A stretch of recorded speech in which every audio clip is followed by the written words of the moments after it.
gentle listener, and welcome to Nocturnal Transmissions, the fortnightly podcast that brings you dark tales, both old and new, performed by voice artist Kristin Holland.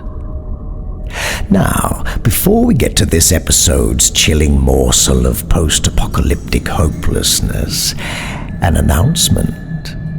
We have a Patreon page. To the numerous kind devotees who have contacted us through our website and asked how they might support our humble production, we are pleased to present a solution. Truth be told, we really do appreciate the offers of support and really could use your help, fellow lovers of dark prose.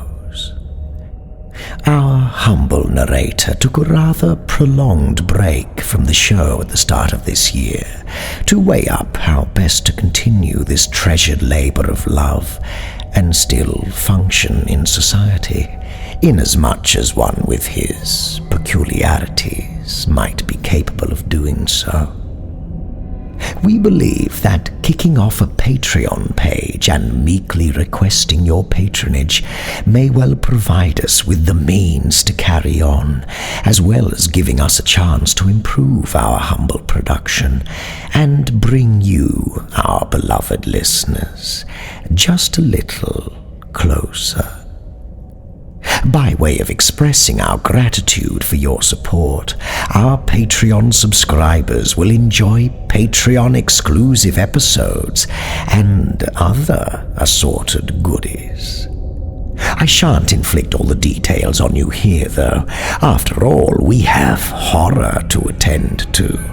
But if you are interested in helping us to keep the dark flame that is Nocturnal Transmissions alive, simply visit patreon.com and search for Nocturnal Transmissions.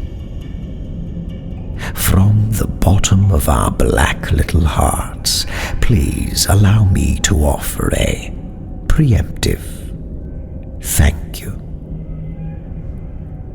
All right, enough of that. Oh, the weather outside is frightful, but the fire is so delightful. And since we've no place to go, let it snow, let it snow, let it snow. Nocturnal Transmissions is proud to present Dale Bailey's Snow.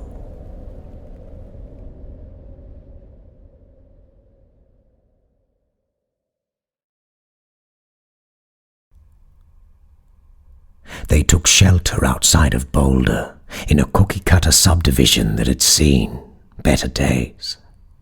5 or 6 floor plans, Dave Kerrins figured. Brick facades and tan siding, crumbling streets and cul-de-sacs. No place you'd want to live. By then, Felicia had passed out from the pain, and the snow beyond the windshield of Lanyon's black Yukon had thickened into an impenetrable white blur. It had been a spectacular run of bad luck, starting with the first news of the virus via the satellite radio in the Yukon. 3 days of disease vectors and infection rates, symptoms and speculation. Calm voices had given way to anxious ones. Anxious ones succumbed to panic. The last they heard was the sound of a commentator retching. Then flat silence. Nothing at all the length of the band, NPR, CNN, the outlaw country station. And suddenly, no one was anxious to go home. None of them. Not Kerrins and Felicia, not Lanyon or his new girlfriend, Natalie, lithe and blonde, and empty-headed as the last player in his rotating cast of female companions. On the 3rd day of the catastrophe, when it became clear that humanity might just be toast. They'd powwowed around a fire between the tents, passing hand to hand the last of the primo dope Lanyon had procured for the trip. Lanyon had always insisted on the best. Tents and sleeping bags that could weather a winter on the Ross ice shelf, a high-end water filtration system, a portable gas stove with more bells and whistles than the full-size one Kerens and Felicia used at home, even a Benelli R1 semi-automatic hunting rifle, just in case, Lanyon had said. The most remote location as well, somewhere 2,000 feet above Boulder, where the early November deciduous trees began to give way to pinyon pine and Rocky Mountain juniper. 0 phone cell reception, but by that time there was nobody left to call, or anyway, none of them had cared to make the descent to sea. The broadcasts had started calling it the Red Death by then. Kerens appreciated the illusion. Airborne, an incubation period of less than 24 hours, blood leaking from your eyes, your nostrils, your pores, and, toward the end, 12 hours if you were lucky, another 24 if you weren't, gushing from your mouth with every cough. No thank yous all around. Safe enough at 75,000 feet, at least for the time being. The time being, Lanyon insisted, lasting at least through the winter, and maybe longer. "We have maybe 2 weeks' worth of food," Kerens protested. "We'll scout out a cabin and hunker down for the duration," Lanyon said. "If we have to, we'll hunt." There was that at least. Lanyon was a master with the Benelli. They wouldn't starve, and Kerens didn't have any more desire to contract the Red Death than the rest of them. All had been going according to plan. Inside a week they'd located a summer cabin complete with a larder of canned goods, and had started gathering wood for the stove. Then Felicia had fallen. A single bad step on a bed of loose scree, and that had been it for the plan. When Kerens cut her jeans away, he saw that the leg had broken at the shin. Yellow bone jutted through the flesh. Blood was everywhere. Felicia screamed when Lanyon set the bone, yanking it back into true, or something close to true, splinting it with a couple of backpack poles and binding the entire bloody mess with a bandage they found in a first aid kit under the sink. The bandage had soaked through almost immediately. Kerens, holding her hand, thought for the first time in 6 years of their wedding, the way she'd looked in her dress, and the way he'd felt inside. Like the luckiest man on the planet. Luck. It had all turned sour on them. "I'm taking her down first thing in the morning," he told Lanyon. "What for? You heard the radio." "You want to die too?" Natalie asked. "I don't want her to die," Kerens said. That was the point. Without help, she was doomed. Anybody could see that. There wasn't a hell of a lot any of them could do on their own. A venture capitalist and a college English professor and something else. A Broncos cheerleader, maybe. Who knew what Natalie did? "Even if it's as bad as we think it is down there," he added, "we can still find a pharmacy, antibiotics, whatever. You think there's any chance her leg isn't going to get infected?" Grim-faced, Lanyon had turned away. "I think it's a bad idea." "You have a better one?" "How are you going to get down there, Dave? You planning to use the Yukon?"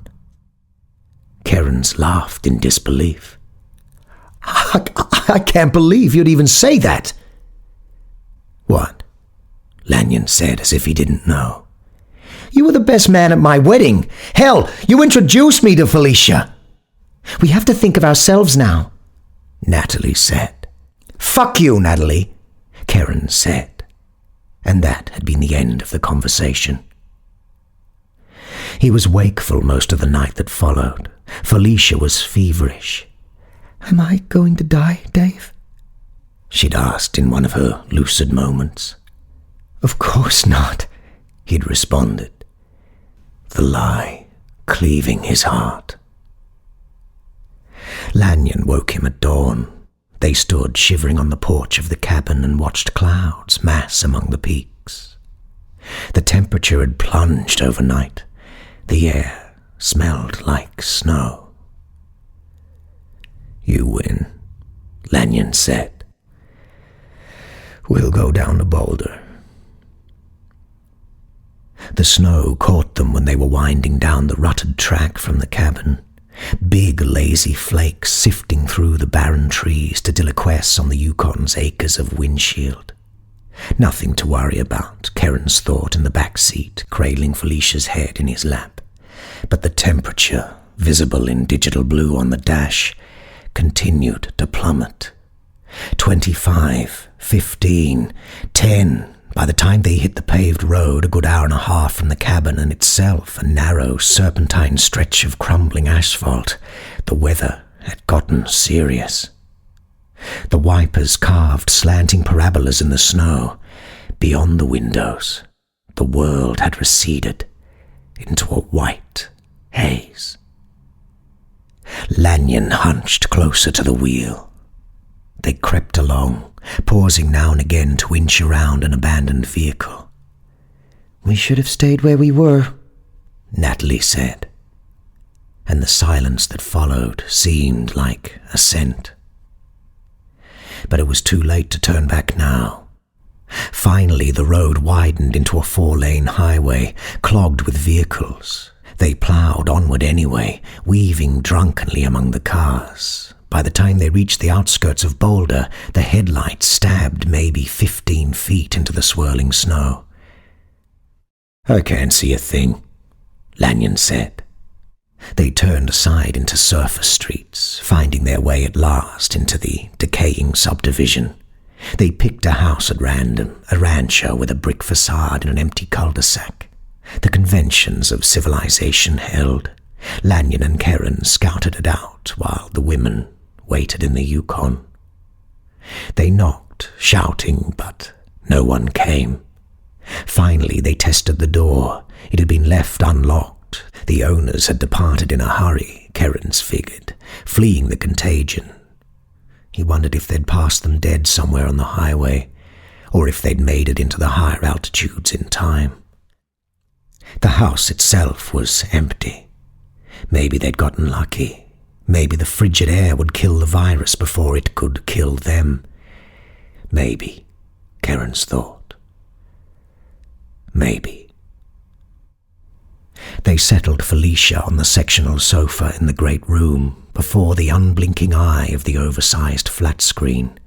Afterward, they searched the place more thoroughly, dosing Felicia with the amoxicillin and oxycodone they found in the medicine cabinet.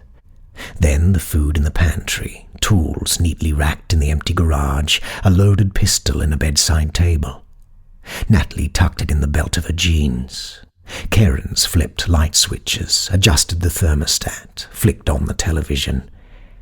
Nothing. How quickly it all fell apart. They hunched around a portable radio instead. White noise all across the dial. "Welcome to the end of the world," it said. Not with a bang, but a whimper. The snow kept coming, gusts of it, obscuring everything a dozen feet beyond the windows, then unveiling it in quick flashes, the blurred limb of a naked tree, the shadow of the Yukon at the curb. Kerens stood at the window as night fell, wondering what he'd expected to find. A hospital? A doctor? The hospitals must have been overwhelmed from the start. The doctors, first to go. The streetlights snapped alight, solar-charged batteries, the death throes of the world they'd grown up in.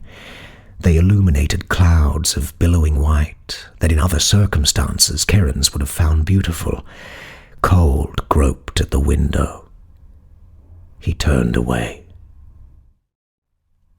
Lanyon and Natalie had scrounged a handful of tea-light candles.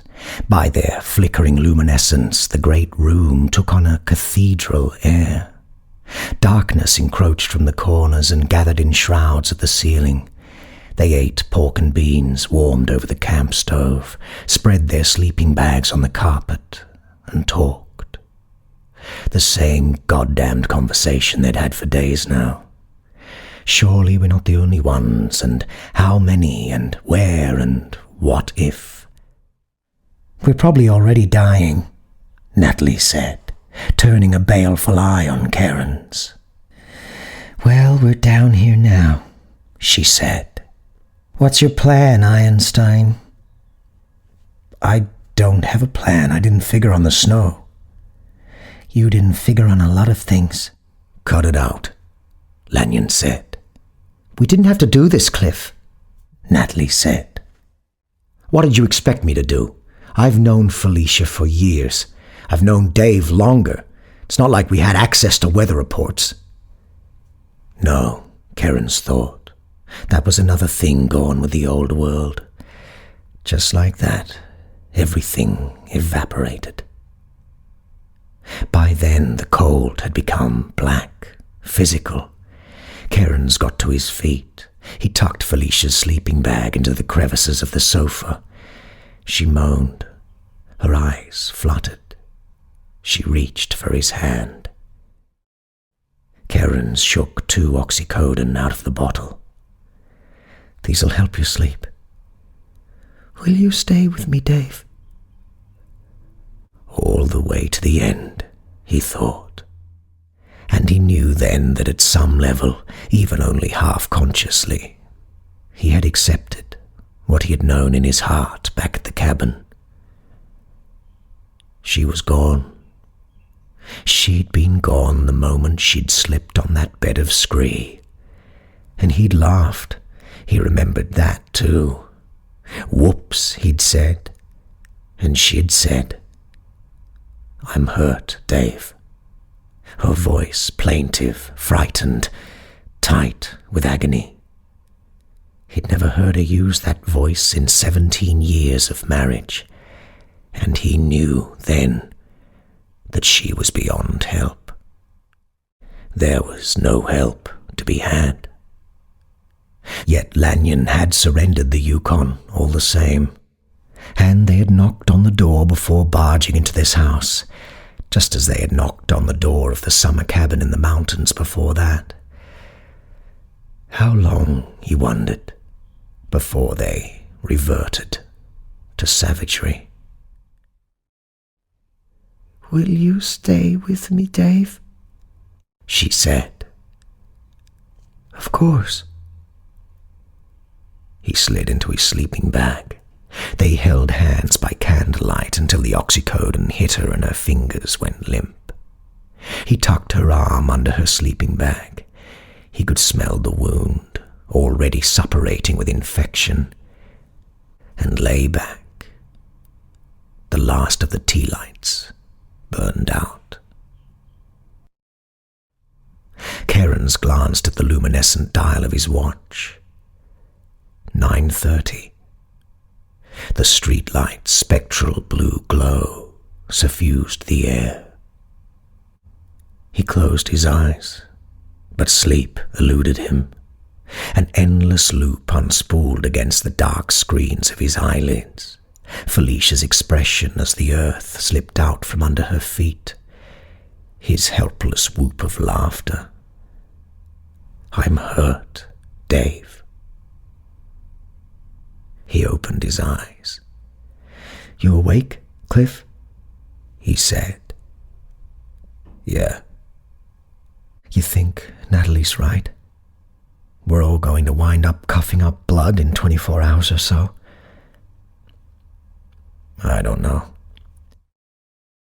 Maybe the snow, Karen said. Maybe the cold has killed the virus. Maybe. They were silent.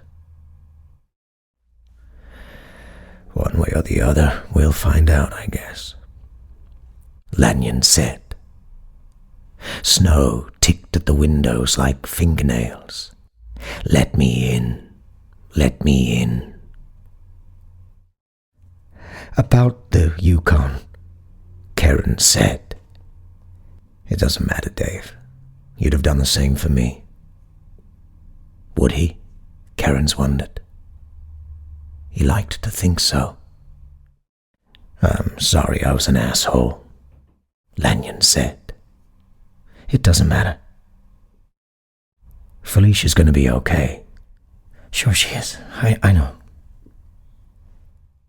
Karen's gazed across the room at the shadowy mound of the other man in his sleeping bag. What do you figure happened? Hell, I don't know. You heard the radio as well as I did. Something got loose from a military lab?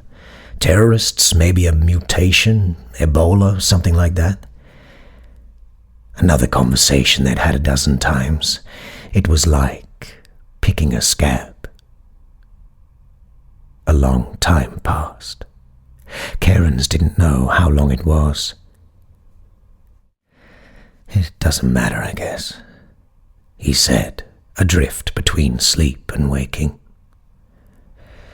Not anymore, Lanyon said, and the words chased Karen's down a dark hole into sleep. Lanyon woke him into that same unearthly blue light, and for a moment Karen's didn't know where he was. Only that strange undersea radiance, his sense of time and place out of joint, a chill undertow of anxiety. Then it all came flooding back. The plague, Felicia's fall, the blizzard. Lanyon's expression echoed his unease. Get up, he said. What's going on? Just get up. Karen's followed him to the window. Natalie crouched there, gazing out into the sheets of blowing snow. She held the pistol in one hand. What is it? He whispered. There's something in the snow, she said. What? I heard it. It woke me up. You hear anything, Cliff? Lanyon shrugged. Wind tore at the house, rattling gutters. Karen's peered into the snow, but if there was anything out there, he couldn't see it. He couldn't see anything but a world gone white. The street lamp loomed above them, a bulb of fuzzy blue light untethered from the earth. Heard what? He asked. I don't know, it woke me. Something in the snow. The wind? Karen said. It sounded like it was alive. Listen to it blow out there. You couldn't hear anything in that. The brain, it... He hesitated. What? Natalie said. All I'm saying is it's easy enough to imagine something like that. Voices in the wind, shapes in the snow. Natalie's breath fogged the window. I didn't imagine anything. Look, he said, it's late. We're all tired. You could have imagined something. That's all I'm saying. I said I didn't imagine it.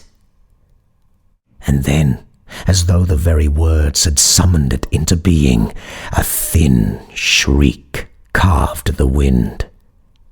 Alien, predatory, unearthly as the cry of a hunting raptor. The snow muffled it, made it hard to track how far away it was, but it was closer than Karen's wanted it to be. It held for a moment, wavering, and dropped away.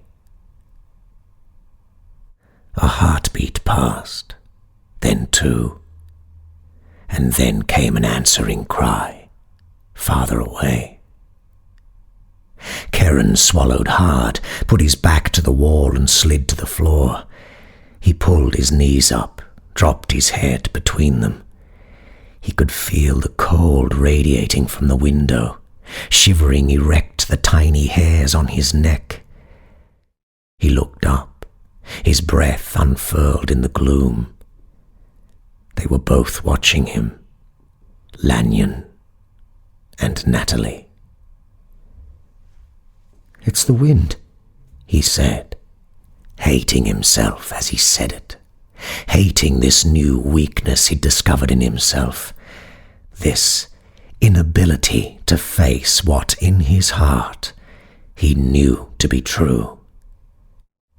Came a third cry then, still farther away. "Jesus," Lanyon said. "They're surrounding us," Natalie said. "There?" Karen said. "There? Who the hell do you think could be out there in that?" Natalie turned to meet his gaze. "I don't know," she said. They checked the house, throwing deadbolts, locking interior doors and windows. Karen's didn't get the windows. You wanted to get inside bad enough, you just broke the glass. Yet there was something comforting in gliding the little tongue into its groove all the same. Symbolic barriers, like cavemen, drawing circles of fire against the night. As for sleep, forget it. He leaned against the sofa, draped in his sleeping bag, envying Felicia the oblivion of the oxycodone. Her skin was hot to the touch, greasy with perspiration. He could smell, or imagined he could smell, the putrescent wound, the inadequate dressing, soaked with gore. Across the room sat Lanyon, the Bonelli flat across his legs. At the window, her back propped against the wall, Natalie cradling the pistol in her lap. Karen's felt naked with just the hunting knife at his belt. The snow kept coming, slanting down past the street lamp, painting the room with that strange swimming light. Lanyon's face looked blue and cold, like the face of a dead man. Natalie's too. And he didn't even want to think about Felicia, burning up under the covers, sweating out the fever of the infection. "We should look at her leg," he said. "And do what?" Natalie responded. And what could he say to that? Because there was nothing to do. Karen's knew that as well as anyone. But he felt compelled in his impotence to do something, anything, even if it was just stripping back the sleeping bag and staring at the wound, stinking and inflamed, imperfectly splintered, oozing blood and yellow pus. "Just keep doling out those drugs," Lanyon said. And Karen's knew what he meant. The oxycodone, not the amoxicillin, which couldn't touch an infection of this magnitude, however much he prayed. And he was not a praying man. He couldn't help recalling his mother, dying in agony from bone cancer, the narrow hospital room stinking of antiseptic with its single forlorn window. The doctor, a hulking Greek quick to anger, who spoke in heavily accented English. "We're into pain management now," he'd said. "How much is left?" Natalie said, and Karen's realized that he'd been turning the prescription bottle in his hands. 10, maybe 15 pills. "Not enough," she said. "I don't think it's enough." And a bright fuse of hatred for her burned through him, for giving voice to thoughts he could barely acknowledge as his own. After that, silence. Karen's eyes were grainy with exhaustion, yet he could not sleep. None of them could sleep. Unspeaking, they listened for voices in the storm. At 2, They came. 1, 2, 3 metallic screeches in the wind. Lanyon took one window, Natalie the other, lifting her pistol. Karen stayed with Felicia. She was stirring now, coming out of her oxycodone haze. "What is it?" she said. "Nothing, it's nothing." But it was something. "There," Natalie said, but she needn't have said it at all. Even from his place by the sofa, Karen saw it. A blue shadow darting past the window, little more than a blur, 7 feet long or longer, horizontal to the earth, tail lashing, faster than anything that size had any right to be, faster than anything human. There and gone again, obscured by a veil of blowing snow. Karen's own words mocked him. Imagination, shapes in the snow. He thought of that icy tapping like fingernails at the window. "Let me in." Felicia said, "Dave? What is it, Dave?" "It's nothing," he said. Silence prevailed, shifting veils of snow. "What the hell was that thing?" Lanyon said. And Natalie from her window, "Let's play a game." Nobody said a word. "The game's called What If," she said. "What are you talking about?" Karen said. "What if you were an alien species?" "Oh, come on," Karen said, but Lanyon was grim and silent. "Way ahead of us technologically, capable of traveling between stars." "This is crazy, Dave," Felicia said. "What is she talking about?" "Nothing, it's nothing." "And what if you wanted to clear a planet for colonization?" "You read too much science fiction." "Shut the hell up, Dave," Lanyon said. "We're intelligent. They would try to..." "We're vermin," Natalie said. "And what I would do, I would engineer some kind of virus and wipe out 99% of the vermin, like fumigating a fucking house." "And then," Lanyon said, "then I'd send in the ground troops to mop up." Karen snorted. "Dave?" "It's craziness, that's all," he said. He said, "Here, these'll help you sleep." Nothing then. Nothing but wind and snow and the sound of silence in the room. After a time they resumed their posts on the floor. Felicia, weeping, lapsed back into drugged sleep. "We're going to have to get to the Yukon," Natalie said. "We can't see a fucking thing out there," Karen's said. "At first light, maybe the snow will stop by then." "And if it doesn't?" Lanyon said. "We make a run for it." "What about Felicia?" Karen said. "What about her?" Karen's looked at his watch. It was almost 3 o'clock. He must have dozed, for he came awake abruptly, jarred from sleep by a distant thud. A dream, he thought, his pulse hammering. It must have been a dream, a nightmare, inside this nightmare of dark and endless snow, of a plague-ravished world and Felicia dying in agony. But it was no dream. Lanyon and Natalie had heard it too. They were already up, their weapons raised, and even as he stumbled to his feet, shedding like water the sleeping bag across his shoulders, it came again. A thump against the back of the house, muffled by snow in the intervening rooms. "What is it?" Felicia said, her voice drowsy with oxycodone. "Nothing," he said. "It was nothing. A branch must have fallen." "That was no branch," Natalie said. Not unless it fell twice.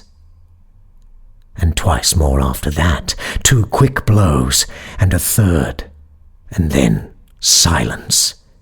A submarine hush so deep and pervasive that Cairns could hear the boom of his heart.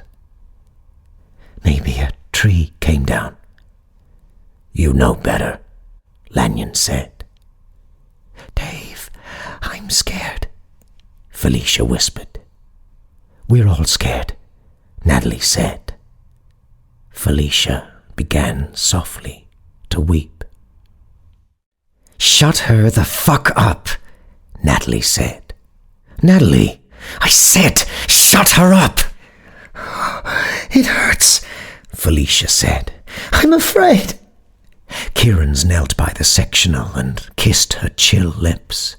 Her breath bloomed in the cold air, sweet with the stink of infection, and he didn't think he'd ever loved her more in his life than he did at that moment. "There's nothing to be afraid of," he whispered, wiping away her tears with the ball of his thumb. "It's just the wind." But even she was past believing him, for the wind had died. The snow fell soft and straight through the air. The street lamp was a blue halo against the infinite blackness of space. Natalie's game came back to Kieran's. What if? And a dark surf broke and receded against the shingles of his heart. Felicia took his hand and squeezed his fingers weakly. "Just don't leave me here," she said. "Don't leave me here to die." "Never." The glitter of shattering glass splintered the air. Felicia screamed, a short, sharp bark of terror. "Shut her up!" Natalie snapped. And in the silence that followed, in the shifting purple shadow of the great room with its sectional sofa and the grey rectangle of the flat screen and their sleeping bags like the shucked skins of enormous snakes upon the floor, Cairns heard someone. Something. Let's play a game. The game is called What If. Test the privacy lock of a back bedroom. A slow turn to either side. Click. Click. Silence. Felicia whimpered. Cairns blew a cloud of vapour into the chill air. He clutched Felicia's fingers. He remembered a time when they had made hasty love in the bathroom at a friend's cocktail party, half-drunk, mad with passion for each other. The memory came to him with a pristine clarity. He felt tears upon his cheeks. And still, the silence held. Lanyon snapped off the safety on the Benelli. Natalie put her back to the foyer wall, reached out and flipped the deadbolt of the front door. She pushed it a few inches ajar. Snow dusted the threshold. "The Yukon locked," she whispered. No. Once again the thing tested the lock. "Dave, don't leave me." "Natalie." She froze him with a glance. God help him, he didn't want to die. He choked back a sob. They had wanted children. They had tried for them, in vitro, the whole 9 yards. "I won't leave you," he whispered. Then the privacy lock snapped, popping like a firecracker. The door banged back. Something came hurtling down the hallway. Something big, hunched over the floor. And God, shedding pieces of itself. 1, 2, 3, as it burst into the room. Guns spat bright tongues of fire. A barrage of deafening explosions. The impact flung the thing backward, but the pieces, 2 or 3 foot lengths of leg-pumping fury, kept coming. Snapping the Benelli from target to target, Lanyon took 3 of them down.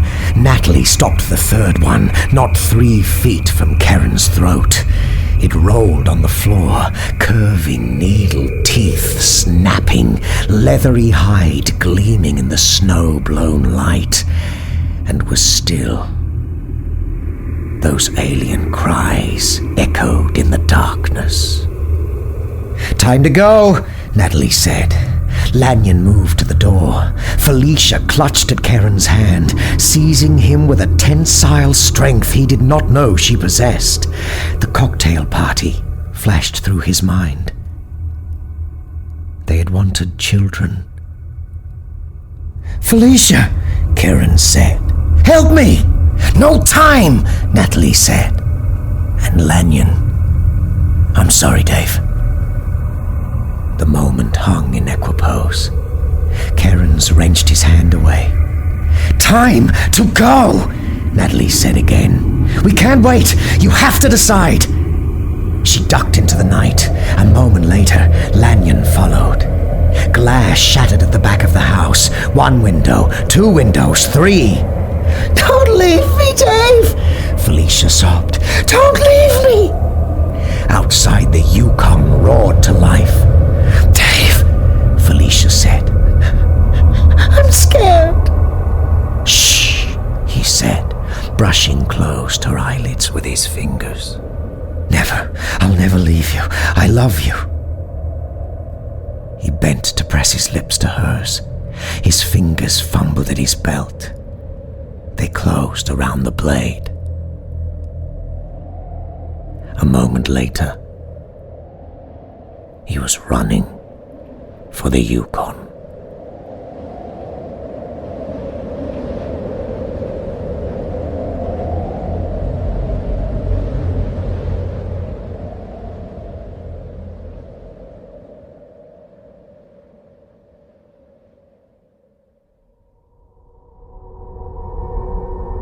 Snow by Dale Bailey. If you would like to find out more about this author, just visit our website nocturnaltransmissions.com.au, where you'll find information on all the authors we feature here on the show and links to their work. Thank you so very much for your support and engagement over the last 50 episodes. For those of you who are not in a position to support us through Patreon, your iTunes reviews, sharing amongst friends, and continued interest in Nocturnal Transmissions also means a great deal to us. And we thank you. Now, for you potential Patreon subscribers, we have provided a link to our Patreon page on our website, just in case you have any difficulties tracking us down through patreon.com. All right, time to go. All non-public domain stories are featured with the permission of the authors. All voices and production are concocted by Kristin Holland. Until next time, watch the skies, fear the dark, and don't trust anyone, especially yourself. A good night, gentle listener.